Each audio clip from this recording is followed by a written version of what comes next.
बाबा साहब का जो फायदा वाला चीज था वो तो स्वीकार कर लिया। फायदा वाला क्या? संविधान तो स्वीकार कर लिया, सब मरने मारने को तुले पड़े, संविधान बचाएंगे संविधान बचाएंगे, लेकिन भगवान बुद्ध के धम्म को कोई नहीं बचाएगा। जिसकी शरण में जाके बाबा साहब ने इतना विख्यात हो गए, विद्वान बन गए, लेकिन उसकी शरण में कोई नहीं जाना चाहता। याद रख लो, अगर उसकी शरण में नहीं गए, धम्म की शरण में ही तुम्हारे दुख दूर हो सकते हैं, वरना जय भीम स्वाभिमान तो हो सकता है लेकिन तुम्हारे दुख दूर नहीं हो सकते। जो लोग कहते हैं ना कि बाबा साहब ने कहा कि शिक्षा पे अधिकार जमा लो, लेकिन कितने पढ़े लिखे निकम्मे लोग बाबा साहब की बात को मानते हैं? बता दो मुझे। अगर निकम्मे लोग बाबा साहब की बात मानते तो बाबा साहब को कभी ये बात नहीं कहनी पड़ती कि मुझे पढ़े लिखे लोगों ने धोखा दिया। क्योंकि पढ़े लिखे ही लोग, ये छोटे मोटे लोग तो इतने रूढ़िवादी नहीं है, ये परंपराओं को नहीं डो रहे हैं। सबसे ज्यादा परंपराओं को डो रहे हैं तो वो धनपति लोग, लखपति लोग और जो पढ़े लिखे लोग हैं। क्योंकि लाखों के करोड़ों के भंडारे लगवाते, दान करते हैं, तो वो लोग उस व्यवस्था को मजबूत करते हैं। ये बेचारे इन पे तो खाने को लिए नहीं है तो ये दान क्या करेंगे?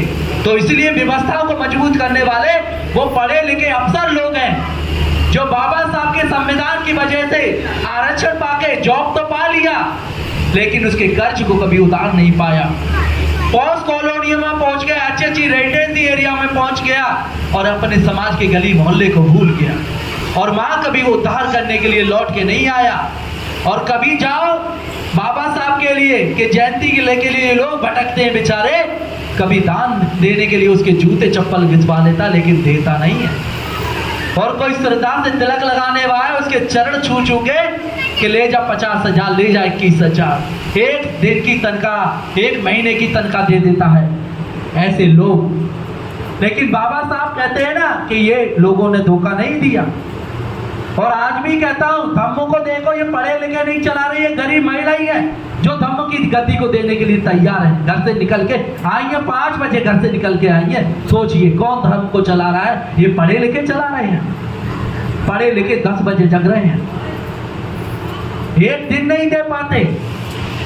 सिर्फ हमें वास्तविक धम्म को बढ़ाना है तो पहले तो बुद्ध को समझना पड़ेगा, बुद्ध को समझना पड़ेगा अच्छी। तो याद रख लो, ना तो तुम बाबा साहब को समझ पाएंगे और ना बुद्ध को समझ पाएंगे। क्योंकि बाबा साहब को समझेंगे वो बुद्ध को बहुत गहर अध्ययन करना पड़ेगा। बाबा साहब ने तुम्हें ज्यादा नहीं कहना है पढ़ने के लिए, एक छोटा सा बुक दिया था बाबा साहब ने, बुद्ध और उनका धम्म। इस बात को समझ लो, एक सार है छोटा सा, उसमें पूरा त्रिपिटक नहीं है, तो पूरा पढ़ भी नहीं पाओगे।